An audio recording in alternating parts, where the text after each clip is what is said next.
Ada informasi dari Menteri Sekretaris Negara Prasetyo Hadi yang memastikan tidak akan menghapus sistem zonasi dalam penerimaan peserta didik baru.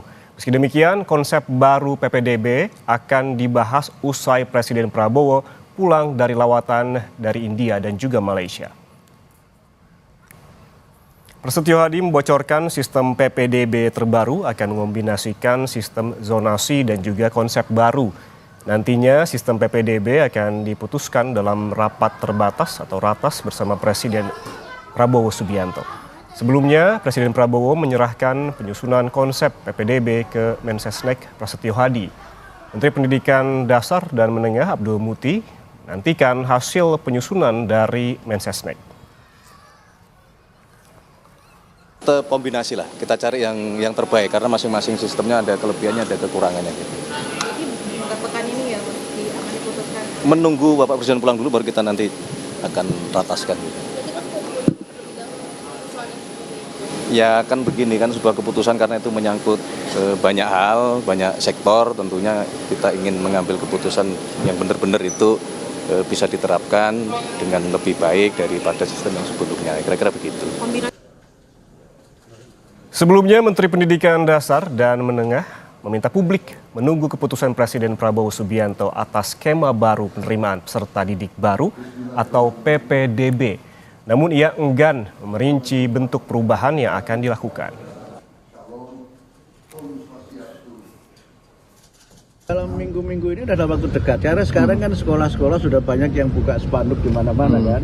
Karena kalau ini tidak segera diputuskan, itu memang nanti akan secara teknis konsolidasi dan koordinasinya serta sosialisasinya akan agak kesulitan. Karena ini kan berkait dengan kebijakan-kebijakan di pemerintah daerah, kemudian kesiapan sekolah, juga pemahaman masyarakat mengenai konsep penerimaan murid baru ini. Dan terkait sistem penerimaan siswa baru tahun 2025 yang menurut rencana tidak akan menghapus sistem zonasi namun akan dikombinasikan. Kita akan bahas bersama pengamat pendidikan sekaligus Wakil Rektor 4 Universitas Negeri Surabaya, Martadi. Selamat pagi, Pak Martadi. Selamat pagi, Mas Ian. Sehat, Mas? Sehat, terima kasih atas waktunya bersama kami di Sapa Indonesia Pagi. Mas. Ini ada perbedaan ataupun pergantian istilah sebelumnya yang memang harus disampaikan kepada masyarakat terkait dengan pendidikan. Dari sistem zonasi ke domisili, kemudian ada PPDB ke SPMB. Namun ini bukan untuk menghapus dari sistem yang sebelumnya, tetapi menyempurnakan. Sejauh ini bagaimana pelaksanaan zonasi menurut Anda sehingga harus ada penyempurnaan? Apa plus minusnya?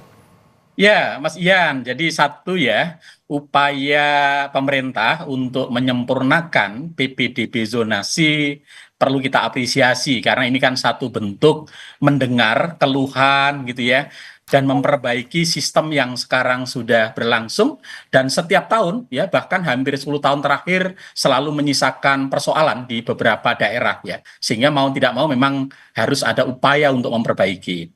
Lalu saya mendengar dari beberapa wacana perubahan itu memang ada yang bersifat substantif, ada yang memang hanya perubahan istilah.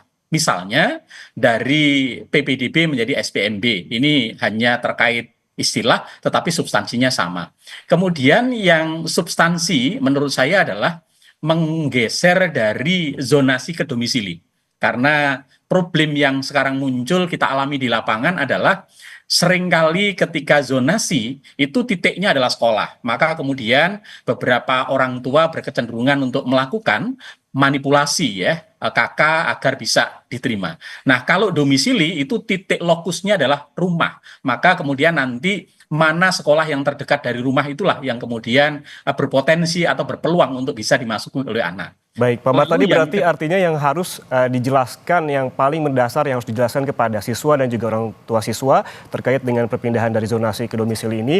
Zonasi merupakan wilayah, sementara domisili jarak paling dekat ke sekolah, seperti itu? Betul. Jadi ini hal yang substansi yang harus kita sosialisasikan kepada masyarakat, orang tua, agar mereka bisa memahami perubahan ini secara lebih utuh, sehingga orang tua tidak lagi kemudian disibukkan untuk mengurus KK, ya, perpindahan KK, dan itu menguras energi. Lalu saya juga melihat ada hal positif yang diwacanakan, yaitu pelibatan sekolah swasta. Memang banyak sekolah swasta yang bagus, tetapi selama ini kan mereka tidak banyak dilibatkan dari pola PPDB zonasi. Nah, PR-nya ketika melibatkan swasta adalah bagaimana nanti menanggung beban biaya yang harus dipikul oleh orang tua ketika dia masuk ke sekolah swasta. Karena selama ini kita harus tahu bahwa sekolah swasta membutuhkan pembiayaan untuk itu. Nah, pemerintah daerah, pemerintah pusat yang menurut saya perlu hadir untuk memastikan agar ketika anak berada di sekolah swasta itu tidak mengeluarkan biaya lagi. Dan yang terakhir, menurut saya ini memang perlu ditinjau perubahan prosentase, ya, prosentase zonasi atau domisili yang selama ini hampir 50%, lalu kemudian afirmasi, kemudian mutasi, kemudian jalur prestasi, ini juga perlu komposisinya dibuat lebih luas, ya, karena setiap daerah ini berbeda, problem dan kompleksitas masalahnya berbeda, jangan terlalu kaku dipatok secara nasional. Seringkali itu yang menimbulkan persoalan di tingkat lapangan. Baik, seperti Anda sebutkan tadi bahwa jalurnya tidak hanya satu, banyak, ada afirmasi, ada mutasi, dan juga tadi ada beberapa juga jalur yang lain begitu. Apa artinya perbaikan ini atau penyempurnaan ini menjadikan program ini ataupun perpindahan program ini menjadi lebih inklusif? Ya, tampaknya kan dari sisi jalur kan tetap menggunakan 5 jalur tadi, ya. Ada zonasi, ada mutasi, ada afirmasi, ada inklusi, dan ada prestasi. Itu tampaknya tidak berubah. Hanya komposisi prosentase masing-masing jalur yang tampaknya akan diubah, ya. Dan tentu perubahan itu harus mempertimbangkan tadi mana kondisi daerah, lalu mana yang lebih berkeadilan, dan tentu mana yang lebih berorientasi pada kepentingan anak. Saya pikir itu menjadi penting untuk kita semua. Karena apapun kebijakan yang kita lakukan ini ujungnya adalah anak. Tapi hal yang menurut saya tidak kalah penting dari sekedar mengutak-atik perubahan jalur PPDB, akar masalahnya harus diselesaikan, Mas Ian. Akar masalahnya apa? Akar masalahnya sesungguhnya adalah terkait dengan disparitas mutu sekolah di sebuah wilayah yang tidak merata. Sehingga ke depan, selain kita memperbaiki sistem penerimaan siswa baru, pemerintah juga harus konsentrasi untuk bagaimana membuat mutu sekolah antar wilayah di dalam satu wilayah itu standar, merata. Karena kalau semua sekolah mutunya merata, standar, maka sesungguhnya akan terjadi yang namanya zonasi alamiah. Karena dimanapun anak sekolah itu sama gitu ya, layanannya sama, mutunya sama, dan sebagainya. Jadi itu PR yang paling mendasar dari problem pendidikan kita. PR paling mendasar dan juga yang harus juga segera dilakukan yaitu memeratakan pendidikan begitu ya, dan kualitasnya terutama. Ini kalau kita melihat ada penyempurnaan dari zonasi ke domisili, tentunya ada transisi yang memang harus disosialisasikan. Tadi Anda menyebutkan ini perlu peran dari Pemda, pemerintah pusat, dan juga swasta tadi yang akan dilibatkan. Seperti apa pelaksanaan yang ideal dan siapa lagi yang perlu dilibatkan dalam hal ini, terutama sosialisasi kepada siswa dan juga orang tua siswa?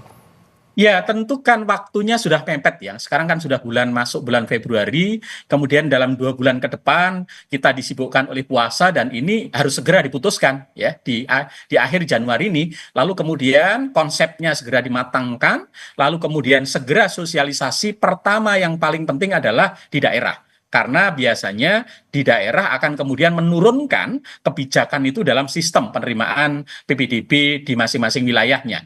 Lalu yang kedua, daerah secara serentak mensosialisasikan kepada orang tua, kemudian kepada sekolah, kepada pihak-pihak yang berkepentingan terkait penerimaan siswa baru ini. Karena tanpa itu saya khawatir ini nanti kemudian kita sudah berupaya untuk memperbaiki.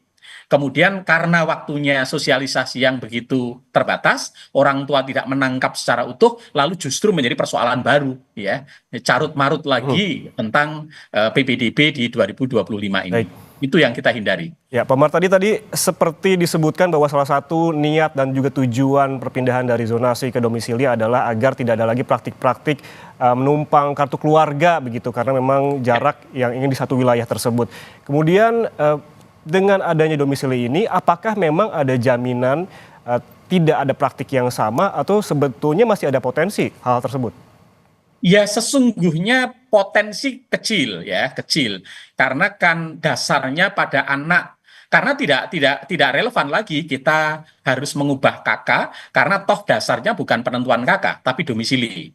Tetapi persoalannya nanti adalah ada beberapa daerah tertentu pemukiman yang jumlah orang yang berdomisili sangat banyak tetapi jumlah sekolahnya sangat terbatas. Maka kemudian mereka harus mencari sekolah alternatif di luar domisilinya.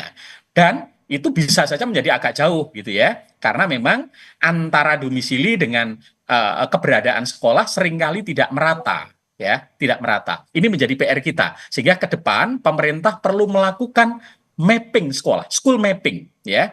Bagaimana sekolah-sekolah itu berada, lalu bagaimana tingkat kepadatan penduduk, kemudian tingkat perkembangan kota, sehingga PPDB zonasi ini bagian dari CT Plan, pengembangan kota. Jadi bukan parsial gitu ya, bukan parsial. Itu harus dipikirkan. Kalau ternyata di situ membutuhkan sekolah, ya dibuat sekolah.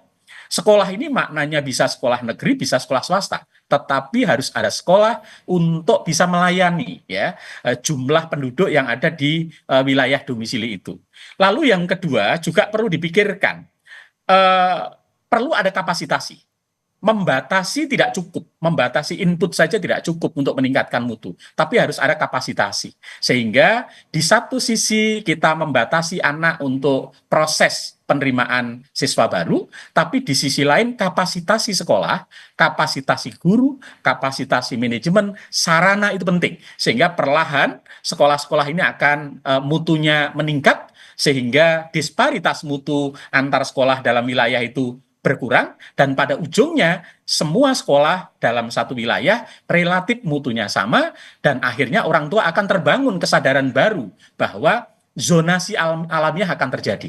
Karena kalau semua sekolah bermutu, orang tua saya yakin ingin menyekolahkan anaknya dengan sekolah yang paling dekat, di mana dia bermukim. Dia tidak akan berbondong-bondong harus mencari sekolah di luar domisilinya.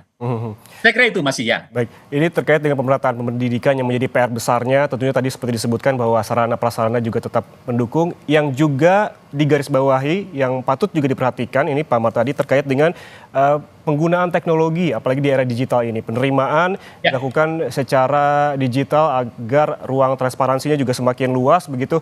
Apa yang bisa dimaksimalkan terkait dengan teknologi ini pada saat penerimaan siswa baru nanti? Iya. Ketika penerimaan mahasiswa baru kan mau tidak mau prinsip dasarnya harus transparan, ya, objektif, akuntabilitas. Nah, untuk membangun itu perlu ada sistem yang bisa memastikan untuk penerimaannya transparan, objektif, berkeadilan, ya pasti menggunakan teknologi. Itu yang pertama. Lalu yang kedua, teknologi bisa digunakan untuk melakukan mapping sekolah. Ya, kita akan lihat lokus-lokus di mana sebuah wilayah itu pemukimannya di mana saja yang tingkat kepadatannya tinggi, mana yang tingkat kepadatannya kurang dan cukup, lalu kemudian di mana sekolah-sekolah itu berada. Dari situ kita bisa memastikan sesungguhnya wilayah mana yang kurang sekolah, mana yang wilayah yang jumlah anaknya dengan jumlah sekolahnya tidak seimbang, sehingga dirancang ke depan seperti apa solusinya. Apakah akan dibangun sekolah baru ataukah kemudian akan seperti apa ya, diberikan ruang ke wilayah yang lain yang terdekat dan sebagainya. Itu harus ada skenario-skenario itu, dan itu sangat dimungkinkan jika kita menggunakan teknologi. Ya, artinya banyak sekali ya PR yang harus dilakukan oleh pemerintah. Tadi disebutkan bahwa pemerataan pendidikan, juga ada bagaimana sistem penerimaan siswa baru nanti berjalan secara transparan, objektif dan juga berkeadilan. Juga harus dilakukan juga mapping begitu agar sekolah satu dan sekolah lainnya jumlah siswanya juga tetap merata baik secara kualitas maupun kuantitas. Terima kasih. Sama-sama Mas Ian. Pak Mar tadi, pengamat pendidikan, atas waktunya bersama kami di Sapa Indonesia Pagi. Selamat pagi.